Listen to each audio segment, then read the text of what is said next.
It's a practice among us. We treat hospitality as a sacred obligation. That doesn't just include the food on the table, but it includes the welcome that's in our hearts.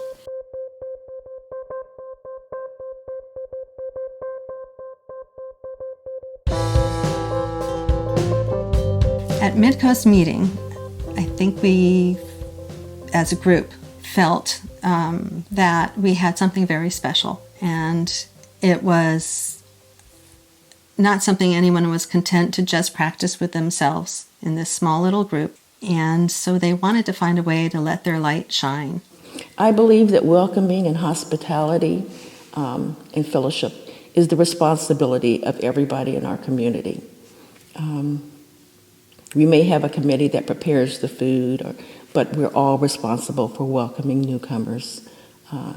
It's a committee of everybody. Quaker outreach is almost a reflexive response to the love and the joy that we have as friends, and sort of a deep gratitude that sort of bubbles up and says, I want to share this with people. I feel like Framingham Friends Meeting has done a really good job of responding to a growing concern of outreach by taking on thinking about it in all of the committees and work of the community, and thinking about it not just as an objective to draw new people in, but thinking about ways in which the community might need to change or be prepared for growth and new people coming in.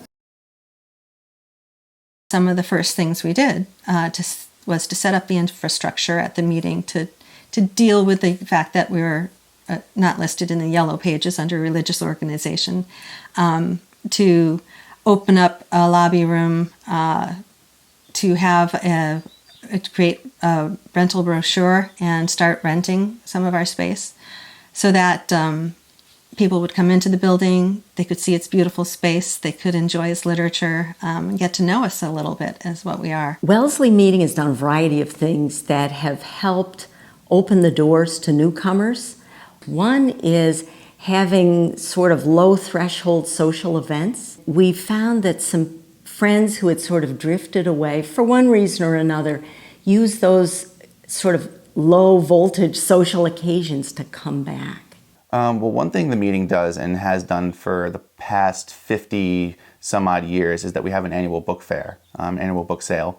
It's not only an event in our community, but it's an event for the entire Westport community. When you do something together in a faith community that services the wider community, I think it's nearly impossible to not feel not only closer to the community, the wider community, but to your faith community.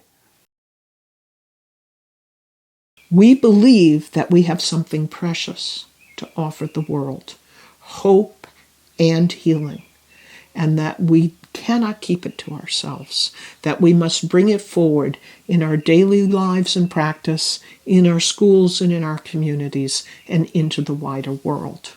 The other thing that we found really helpful was to have a pamphlet or a flyer. When people coming in the door just knew, we will mention God, we will mention Jesus. If that's a problem, you may want to keep going with your spiritual search. It's a lot like sort of dating in midlife. You really want to just say, this is who I am. I'm pretty clear about that. You know, you really need to leave any desire of you can be all things to all newcomers. The more distinct you are, really, the better it will be for all concerned. We're rooted in a tradition, both in Christianity and Judaism, that says that you welcome the stranger, for you may, in welcoming the stranger, be in the presence of an angel unawares.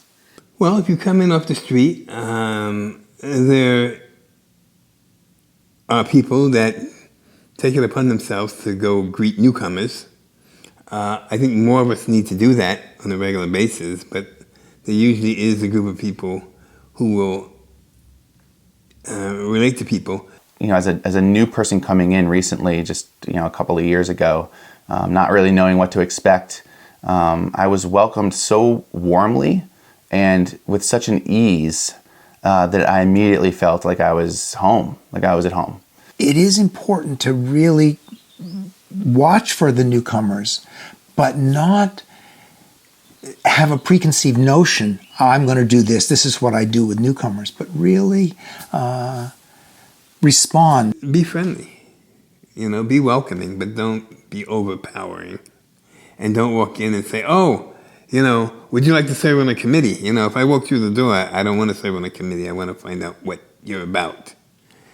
Maybe offer me something to read to give me a little history of Quakers, or ask, do you know anything about Quakers? Have you read anything? A helpful question to ask is, what brings you here? It's not like, and if they say, well, I came on the bus, you understand that they're really wanting something that's a little less intense. But if they say, you know what, I've had this crisis in my life, you know how to how to respond to that and offer help, or say, what's going on? After the joyous entry of a new family into a meeting, we need to be ready to help them get traction on their own Quaker journeys. So to help people really possess it for themselves, I think the gold standard is, can we help them have their own experience of the light? Then they own it. I think George Fox was the one who said, bring people to their guide and then leave them.